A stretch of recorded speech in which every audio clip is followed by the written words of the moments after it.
That morning, I left the apartment a little later than usual. I hadn't eaten breakfast, barely had time to brush my hair, and forgot to take the umbrella I always kept by the door. But none of that mattered. The moment I stepped outside, I paused just for a breath.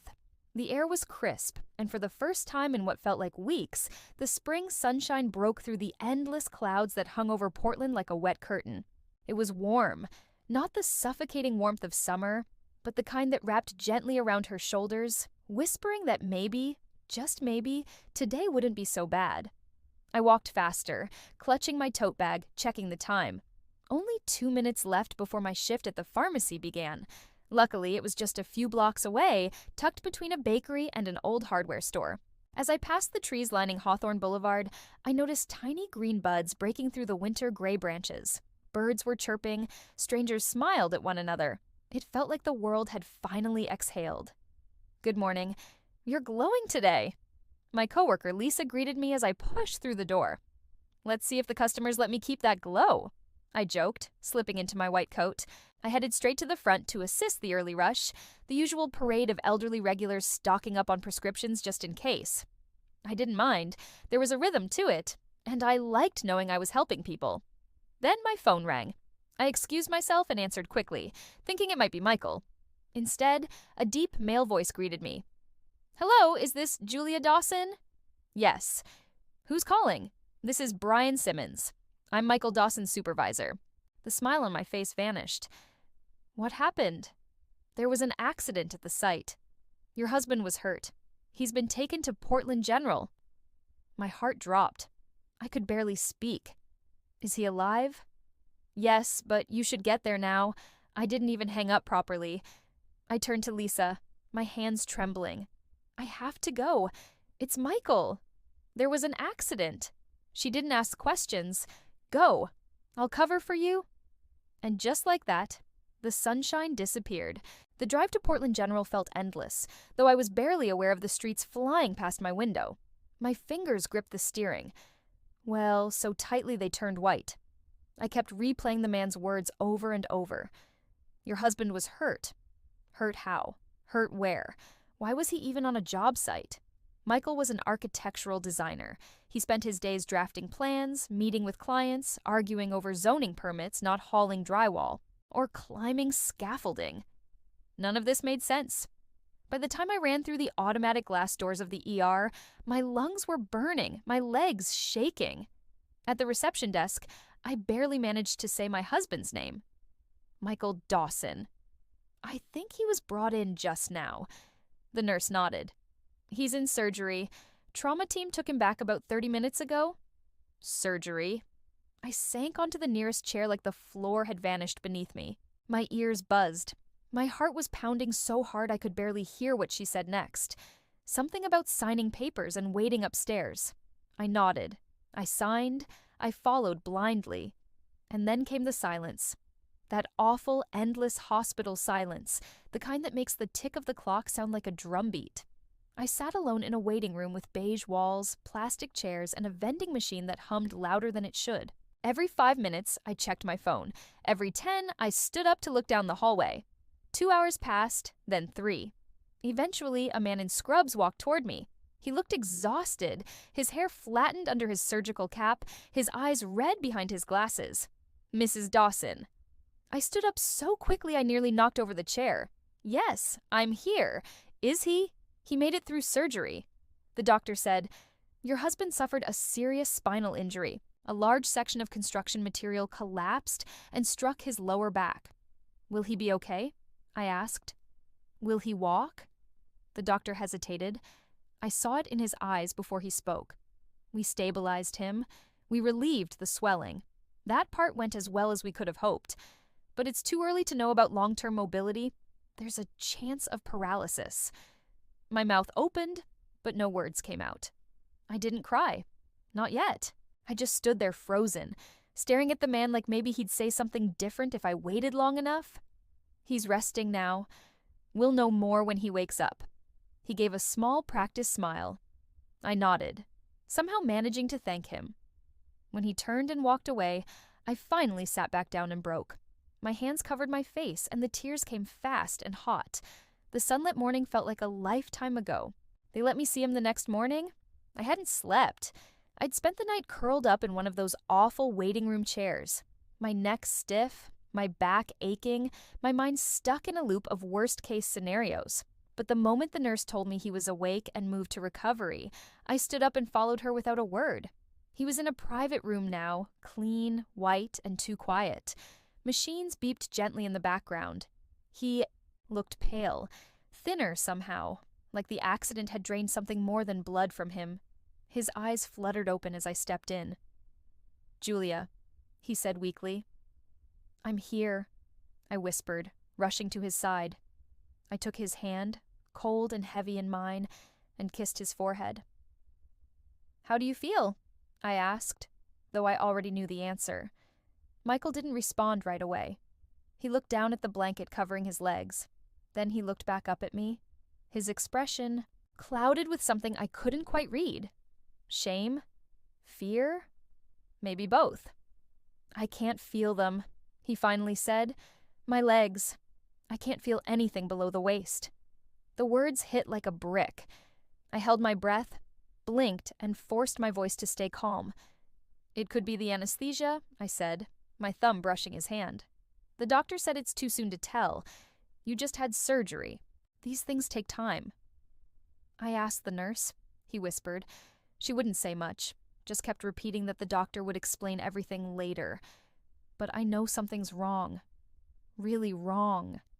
I wanted to cry, but I didn't. I couldn't.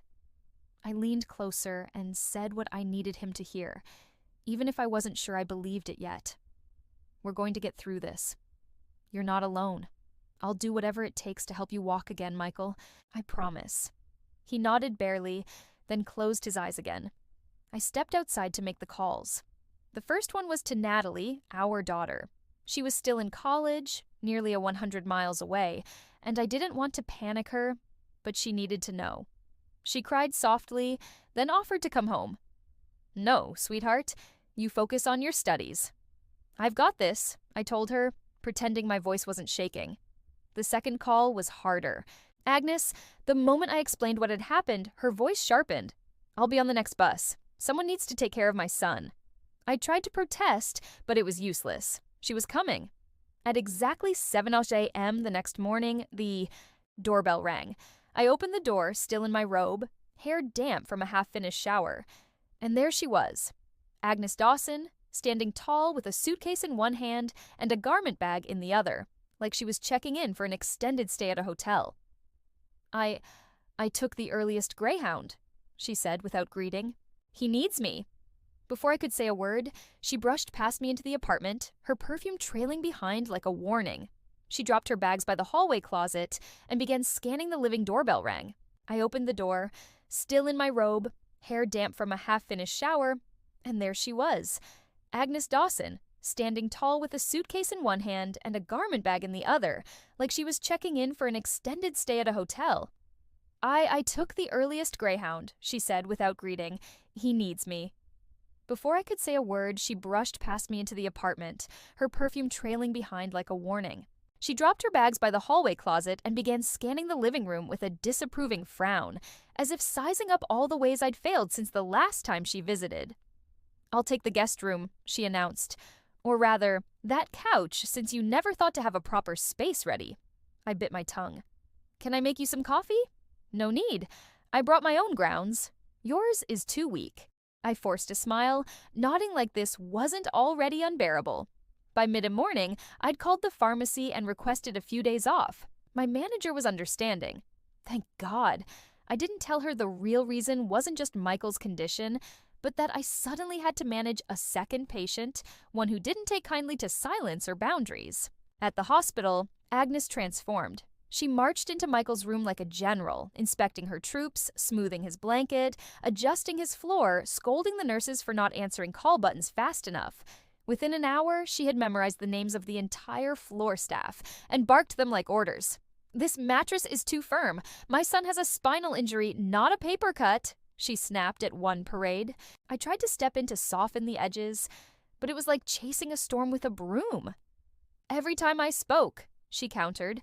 "Every suggestion I made, She rephrased it louder as if it were her idea all along.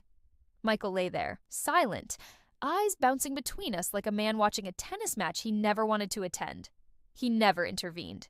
Maybe he didn't have the energy. Or maybe he didn't want to choose sides. Agnes, however, had already chosen hers, and it wasn't mine. Watching Agnes command the nurses and reposition Michael's pillow for the third time in 5 minutes, I felt that old, familiar tension crawl back into my chest.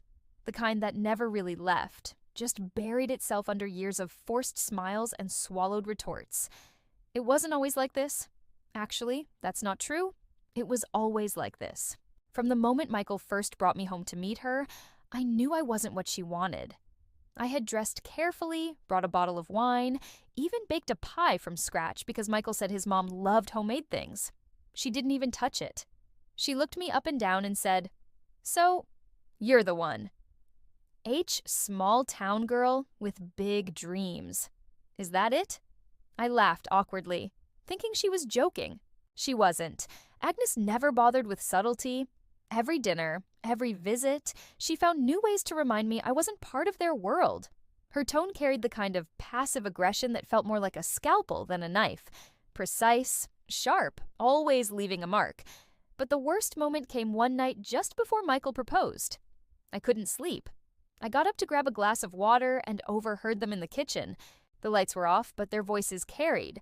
"She's not the one," Agnes said. "She's not good enough. She's not from our circle. She didn't go to the right schools. She has no real connections. You could do so much better." "She's kind, Mom," Michael replied. "She loves me. She's convenient," Agnes snapped. "That's not the same." I stood frozen behind the hallway wall, glass in hand, heart cracking open. I should have walked away right then, but I didn't because a week later, Michael got down on one knee in our tiny apartment and asked me to marry him. And I said yes because I loved him, and I wanted to believe that was enough. Our wedding was small but beautiful. Friends, a few coworkers, and yes, Agnes. She wore gray like she was mourning, sat stiffly during the ceremony, didn't smile once during photos. Then came the toast. She stood glass in hand and said, "To Julia, you've managed to land yourself a wonderful man. He's loyal, hardworking, and far more generous than most. And to Michael, well, sweetheart, I always hoped you'd end up with someone extraordinary, but sometimes life gives us surprises." People laughed awkwardly. I held my breath and smiled through it, because that's what you do when your mother-in-law publicly tells a room full of people that her son settled. The days blurred into each other. I ran back and forth between the hospital and home, cooking, cleaning, doing laundry, managing calls from the pharmacy, and trying to keep my voice steady when talking to Natalie so she wouldn't worry. Agnes stayed at the apartment, waiting for updates like some kind of royalty, criticizing the doctors and pacing the floor like she owned the place. Michael mostly slept. He was on pain meds, groggy and withdrawn. He'd nod when I talked, squeeze my hand now and then, but there was a heaviness in him, a silence that pressed down on both of us. One morning, Dr. Lee pulled me aside. "We've done all we can surgically," he said. "Now it's about rehabilitation, movement, neural stimulation. I'd like to recommend someone, Arthur Blake. He's a private physical therapist, but he's worked miracles in cases like your husband's." He handed me a card. I stared at the name for a long time. "How much does it cost?" I asked, already knowing the answer wouldn't be easy. "He's not cheap, but he's effective." I wouldn't suggest him otherwise. That night, I brought it up at dinner if you could call microwaved soup and silence a meal. "I think we should hire Arthur," I said. "The doctor said he's the best chance we have." Agnes scoffed. "We don't need some stranger poking at my son for $0 an hour. I used to be a gymnastics coach, remember? I know how to work with the body. I can help him." "With respect," I said carefully, "this isn't a sprained ankle or posture correction. It's spinal. Trauma." "I gave birth to him," she snapped. "I know what his body needs." Michael said nothing. So, I made the decision myself. I called Arthur, booked the first session. We'd have to dip into savings, our emergency fund, the little nest egg we'd been building for years. But if it meant Michael could walk again, I'd spend every cent Arthur started coming 3 times a week. He was professional, kind, methodical. He brought equipment, charts, exercises. He pushed Michael, but gently, encouragingly. Agnes loomed in the background during every visit, arms crossed, muttering things like, "Waste of time." And I told you so, under her breath. 2 months passed. Michael still couldn't walk. I was running on fumes between the hospital trips, managing the apartment, covering bills, stretching whatever was left in our savings, and keeping up appearances at work. I was crumbling. I'd lost weight without trying. My eyes stung constantly from lack of sleep. My back ached every time I bent down to tie my shoes, and still it was never enough. Agnes had become a permanent fixture in our home, hovering, judging, nitpicking everything I did. "You forgot to fold the towels the right way. You overcooked the rice." Your tone was too sharp with the nurse. Every word from her felt like a mosquito bite. Small, but relentless. And Michael, he barely spoke anymore. He didn't ask how I was, didn't ask about Natalie, didn't notice when I stayed late at the pharmacy just to have a few minutes of silence before coming home. Then one afternoon, while changing the bed sheets, I bent down to tuck the corner of the blanket and noticed something sticking out from under the bed. I reached for it and my fingers closed around a glass bottle. Whiskey half empty. I froze. My breath caught in my chest. Michael didn't even like whiskey, at least he hadn't before. My hands were shaking when I walked into the living room, holding it out. "What is this?" I asked. Michael didn't look surprised, just tired. "Helps with the pain. There's medication for that. Prescribed, monitored. It's not enough." I swallowed hard. "You're drinking alone, lying about it, hiding it from me. That's not just about pain, Michael." He looked away. I stood there, heart pounding, and for the first time, I let myself say the thing I'd been avoiding. "If you keep going down this path, I can't do this anymore. I won't stand by and watch you destroy yourself. I love you, but I won't drown with you. If something doesn't change, maybe we need time apart."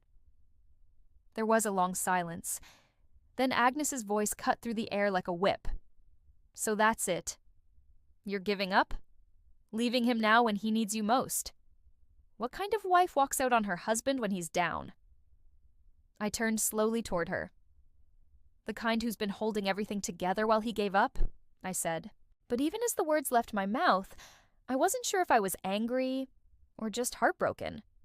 A few days after the whiskey incident, Dr. Lee pulled me aside again. His expression was gentle but firm. "The way people look at you when they're about to tell you something you won't want to hear. We've made good progress with therapy," he said. "But to truly restore function, Michael may need spinal stabilization surgery. It's not guaranteed to work, but without it, his chances of walking again are slim." I felt my stomach twist. "Will insurance cover it?" He hesitated. "Not entirely. And the specialists involved, the post-op care, the inpatient rehab, it adds up quickly. I just wanted to be honest with you." He gave me a folder with referrals and estimated costs. I thanked him, smiled politely, then went straight to the stairwell and cried until my chest hurt. We didn't have that kind of money. Not anymore.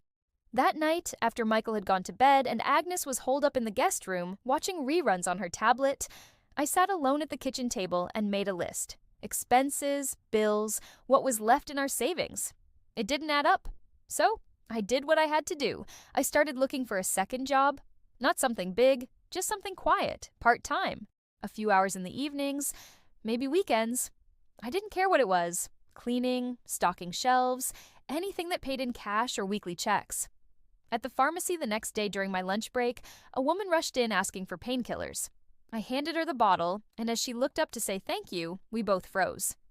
"Julia," she said, lowering her sunglasses, "is that you?" It took me a second. Then I saw it. Behind the sleek blonde hair and designer blazer was Anna Harper. We went to high school together. She used to be the quiet girl with freckles and braces. Now she looked like she ran half the city. "Oh my God, I can't believe this." She said, "You still live in Portland." We talked for a minute before my break ended. She asked about Michael and I gave her the edited version. Then she surprised me. "I manage a boutique hotel downtown. We've been having turnover with our cleaning staff. It's not glamorous, but the pay is decent and the hours are flexible. Interested?" I nodded before she even finished. "I am. I really am." "Great. Come in tomorrow. I'll show you around. I didn't tell Michael or Agnes. I just packed my sneakers, changed into scrubs after my pharmacy shift, and started working both jobs. Because if no one else was going to save him, I would. It was my 10th straight day without a break. I'd clocked out of the pharmacy at 4:00 p.m., changed in the staff bathroom, grabbed a granola bar, and headed straight to the hotel. My feet ached, my lower back was screaming, and I still had 6 rooms to clean before I could even think about rest. Ina had texted earlier. "You're on 3rd floor detail tonight, 307 through 312. The 3rd floor was always the worst. Business travelers, expensive rooms, twice the mess. But I didn't complain. I needed the hours. Room 310 was near the end of the hall. I knocked twice, waited, then swiped the keycard. "Housekeeping?" I called out. No answer. I stepped inside, dragging the cart behind me, ready to do the usual, stripped the bed, emptied trash, checked the minibar, but I stopped cold. There, standing near the window, was Michael, my husband, on his feet. Not in a wheelchair, not struggling, not holding on to anything, standing, walking, moving with ease. And he wasn't alone. A young woman, blonde, maybe mid-20s, legs like a model and wearing a silk robe, had her arms draped around his shoulders. She was laughing. He was smiling. Their faces were inches apart. Neither of them noticed me right. Away. I was frozen in the doorway, gripping the handle of the cart like it could hold me upright.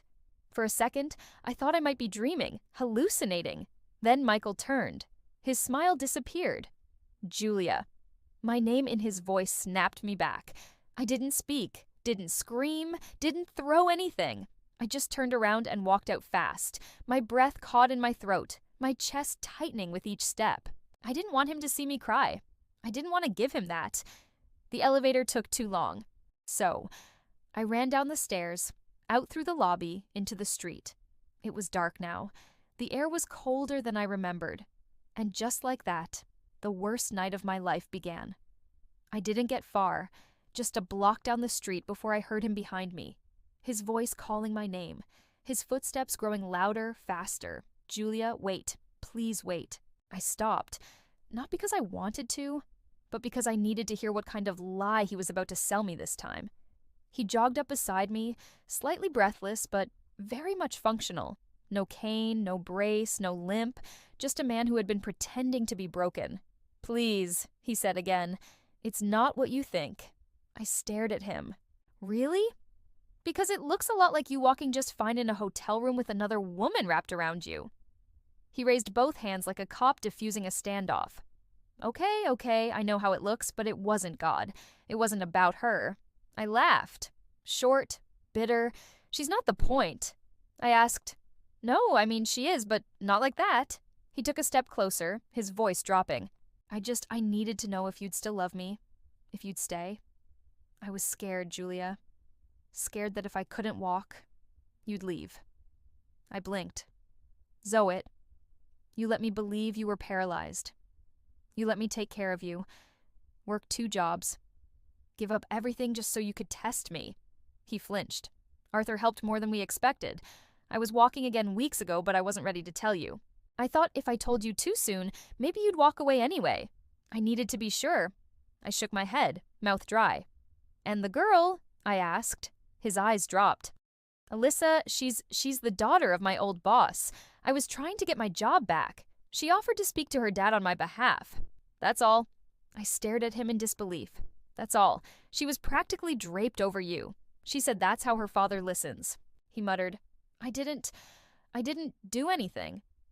"You didn't have to," I whispered. "You already did enough." The hurt wasn't just about the affair, real or not. It was the betrayal of trust, the manipulation, the fact that while I was scrubbing hotel floors to pay for a surgery he no longer needed, he was playing games with my heart and smiling through it. By the time I got home, I was shaking with everything I hadn't said. The argument I thought I would have with Michael, about betrayal, about humiliation, about how utterly small he'd made me feel, burned just beneath the surface. I walked through the door, ready to scream, but my phone rang before I could even take off my coat. "Natalie," I answered immediately. "Honey." She was crying. I could hear it in her breath. "Mom," she whispered. I didn't know who else to call. My heart clenched. "What is it? What's wrong?" "I'm pregnant," she said, her voice cracking, "and I don't want to be." I sank into the edge of the couch, my anger with Michael evaporating like smoke. "Oh, sweetheart, I don't know what to do," she said. "Max is scared. I'm scared. We're still in school. It's the worst timing. I feel like I ruined everything." I closed my eyes, held the phone tighter. "You didn't ruin anything," I said gently. "You just need to breathe. We'll figure this out together." "I've been thinking about ending it," she admitted. "I know that sounds awful, but no," I interrupted softly. "It doesn't sound awful. It sounds honest, but don't make that decision alone. Let's talk face to face. Can I come see you?" She paused. "Really? I'll be there tomorrow. We'll talk everything through. And listen, Nat, if you decide to keep the baby, I'll help you. You won't be alone." She cried harder this time with relief. And in that moment, I felt something shift inside me. I had spent so long trying to save a man who didn't want saving, and completely forgot I already had someone worth fighting for. Someone who needed me, who trusted me, who still believed I was good. That night, after everyone went to sleep, I packed a single suitcase. I left a note on the kitchen table, short, direct, final. I told Michael I was filing for divorce, that I didn't hate him, but I no longer knew who he was, and that I refused to keep living in a home built on lies. I didn't look back. I moved 2 weeks later. A quiet city, not too far from Natalie's campus, just enough to give her space, but close enough to be there when she needed me. With the money from the divorce settlement, what little was left after the lawyers and the hospital bills, I bought a modest 2-bedroom apartment on the second floor of an aging brick complex. The walls were thin. The plumbing groaned every time I ran hot water. But there was a small balcony that caught the morning sun, and the living room smelled like fresh paint and new beginnings. Natalie stayed with me for the final months of her pregnancy. We cooked together, folded baby clothes, and talked about everything. Her fears, her hopes, the messy pain we both carried. Some nights we cried, some nights we laughed until our stomachs hurt. And slowly, quietly, something began to heal inside both of us. When the baby finally arrived, it was a rainy afternoon in late March. I held her hand through the contractions, whispered encouragements between each breath. And when the doctor placed that tiny, wriggling boy on her chest, I thought my heart might break from how much love I felt in that moment. She named him Elijah. 2 days later, they were discharged, and I brought them home.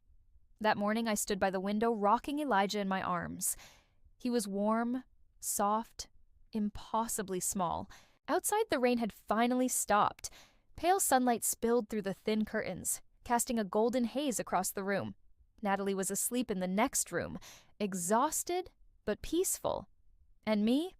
I was no longer angry, no longer afraid. I didn't carry the weight of Michael's betrayal or Agnes's cruelty anymore. I wasn't mourning what I'd lost. I was learning to love what I'd found. I looked down at my grandson, and a verse from long ago surfaced in my mind, one I hadn't thought about in years, one I didn't even know I'd remembered. He heals the brokenhearted and binds up their wounds. Psalm 147:3. I whispered it softly, almost without thinking, and for the first time in a very long while, I smiled and truly meant it.